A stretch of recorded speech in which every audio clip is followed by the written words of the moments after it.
Agora a gente está aqui, se a gente está aqui para analisar, e está para analisar jogo, é tudo isso que a gente falou. Ninguém é cego. Agora, só me preocupa o Vanderlei ser tão negacionista. Ele tem que fazer alguma coisa, ele tem que parar de escalar errado, ele tem que parar de rifar o primeiro tempo para tentar salvar a pátria no segundo. É isso. Quando ele o Silvinho colocou o Renato Augusto de centroavante, todo mundo caiu de pau em cima do Silvinho. Um dos erros. Aí agora de novo. Um dos erros. O que adiantou colocar o Renato Augusto de centroavante? Eu mexeria no Yuri Alberto também. Eu acho que o risco de jogar com o Yuri Alberto, com a bola que o Yuri Alberto não vem jogando, era justamente as coisas acontecerem como aconteceram por estar com o Yuri Alberto. O Yuri Alberto não estava em campo, as coisas aconteceram do jeito que se temia com o Yuri Alberto.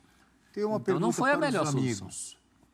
Pro Breler. O Breler não participou ainda. Para o Prates falarem também. Eu também estou cedendo com a gente. Eu também cedei, eu acabei cedendo também. Não deveria ter feito substituições já com 20, 25, 30 minutos do primeiro tempo?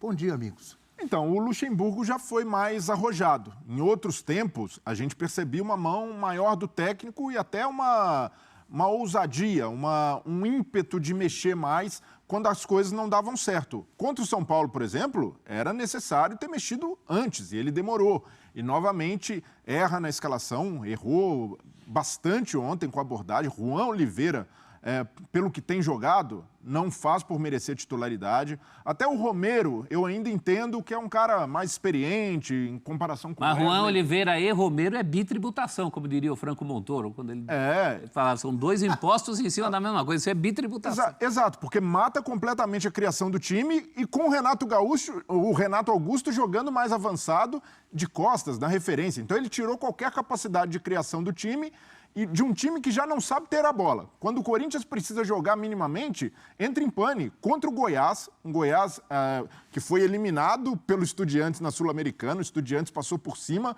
Quando o Goiás subiu a pressão no segundo tempo, o Corinthians quase perdeu o jogo, porque não tem saída de bola. E mesmo melhorando a qualidade da saída com o Veríssimo, que ele ajuda, o Corinthians não tem essa capacidade de se articular, porque o time não é montado para isso, não é treinado para ter saída. E ontem precisava, não para ser um Corinthians impositivo, ninguém esperava que o Corinthians fosse jogar de forma ofensiva com a vantagem fora de casa. Mas se esperava uma capacidade mínima de gastar o jogo, de aos poucos ir tirando o conforto do Estudiantes. Isso não aconteceu porque o Corinthians não tem capacidade de jogar com a bola. Então, tem a responsabilidade do treinador, e aí eu vejo que em alguns momentos é muito fácil colocar o Lucha nesse alvo. O Lucha é o grande responsável pelos problemas do Corinthians, vamos tirar que vai resolver. O torcedor sabe que não é isso. O torcedor sabe que o Lucha chegou para contenção de danos. E pensando na expectativa que se tinha do trabalho dele, ele está entregando o que se esperava. Eu, particularmente, não esperava nada além disso. Pelo contrário, tinha até expectativas mais baixas. Queira ou não, aos trancos e barrancos, o Luxemburgo levou o Corinthians a 2 semifinais. Semifinal de Copa do Brasil, eliminado para o São Paulo, e agora semifinal de Sul-Americana.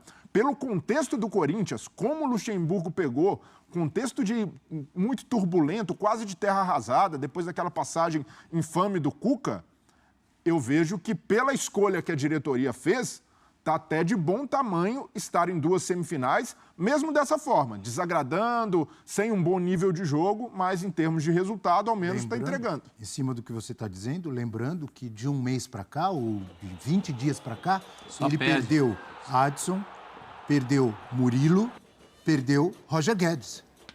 3 jogadores. Dos 3, 2 eram titulares, e o Murilo e o Roger Guedes. Alguns erros muito autorais. Não, sim, erros dele, erros de escalação. Eu falei em erros de substituição, não é nem tanto a substituição, mas é isso que o Abel levantou. Ele está vendo placidamente a vaquinha indo para o brejo, dentro do tempo de jogo. Eu acho que ontem, no primeiro tempo, já tinha que ter tentado mudar o time, porque ele estava sendo massacrado. Continuou sendo. Tinha levado umas 2 bolas a menos na trave, se tivesse feito isso. Mas e as defesas do Cássio? Mas essa tem sido a tônica do Vanderlei nos últimos trabalhos dele. Ele tem sido mais um gestor de crise do que técnico. E no Corinthians ele é isso. Ele chegou para ser um cara bombeiro, para apagar o incêndio, para melhorar o ânimo, para tentar, de certa forma, rejuvenescer o elenco. Nesse aspecto ele foi bem sucedido.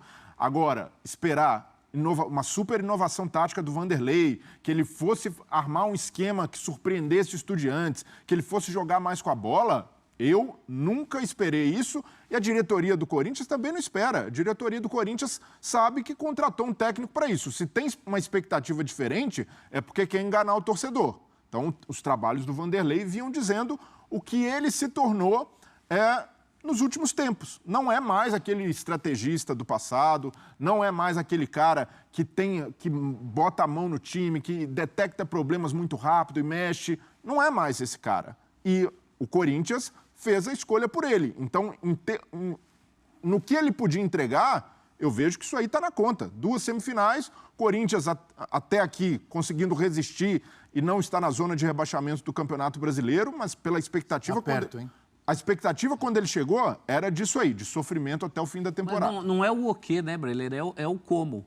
Ontem o Vitor Birner falou no Linha de Passe, e eu concordo com essa ideia, não sei se ele é o pai da ideia, mas concordo com essa ideia, que esse elenco pode entregar mais. Não precisa ser... tem jogadores aí. A bola tem que passar do Renato Augusto. Se ele for bem utilizado. Mas muito o mais. Yuri Alberto tem que entregar gols que não está entregando. Você acha que o Corinthians joga o que o elenco tem condição de jogar, Breler? O máximo do Corinthians para jogar é o que a gente tem visto? Pela forma como foi montado, sim. Se fosse um elenco... Antes, o que a gente dizia do elenco do Corinthians? Desequilibrado. E continua desequilibrado. Se a gente for analisar... mas ele consegue montar um time titular, mas as opções ali é totalmente um elenco formado de maneira totalmente aleatória. E agora é um elenco, além de desequilibrado, desfigurado. Então, eu pondero nesse aspecto.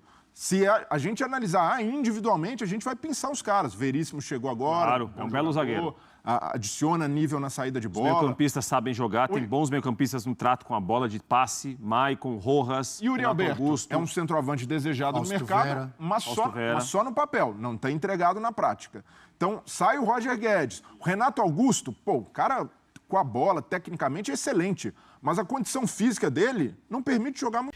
E aí, pessoal, gostaram do vídeo? Se vocês gostaram, deixe o seu like, se inscreva e acione as notificações. Quer ver a continuação? Então vai lá no comentário ou na descrição que o link está lá. Valeu!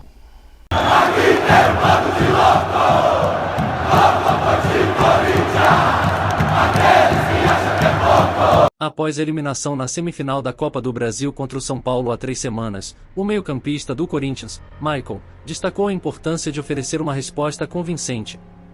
E essa resposta foi entregue com maestria, à medida que a equipe se classificou na Sul-Americana ao superar o Estudiantes nos pênaltis, em um embate emocionante realizado em La Plata na noite desta terça-feira, a 29. A promoção ocorreu nas quartas de final do torneio continental.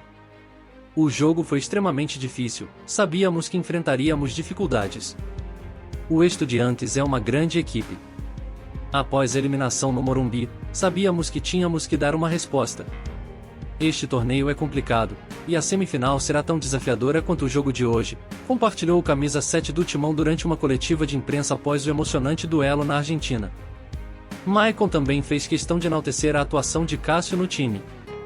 O goleiro camisa 12 mostrou sua excelência ao defender a segunda cobrança dos Estudiantes, feita por Benjamin Rolezier, o artilheiro da equipe argentina. Além disso, 2 cobranças atingiram as través. Durante o tempo regulamentar, Cássio fez 10 defesas notáveis, sendo pelo menos 4 delas de alto grau de dificuldade. Hoje eles, a Estudiantes, tiveram tanto volume quanto nós tivemos em São Paulo. Tivemos 2 chances e não conseguimos concluir no jogo de ida. É bom termos o Cássio, todo mundo sabe disso, enfatizou o meia em relação ao papel crucial desempenhado pelo goleiro. Além da brilhante atuação de Cássio, a sorte também sorriu para o Corinthians com a ajuda das través. 4 chutes do Estudiantes atingiram os postes durante o tempo regulamentar, enquanto 2 bolas acertaram o travessão durante a emocionante disputa por pênaltis. Esse fator se mostrou fundamental para a equipe do Parque São Jorge assegurar sua vaga na semifinal da Conmebol Sul-Americana, solidificando um desempenho notável que respondeu ao desafio anteriormente colocado diante deles.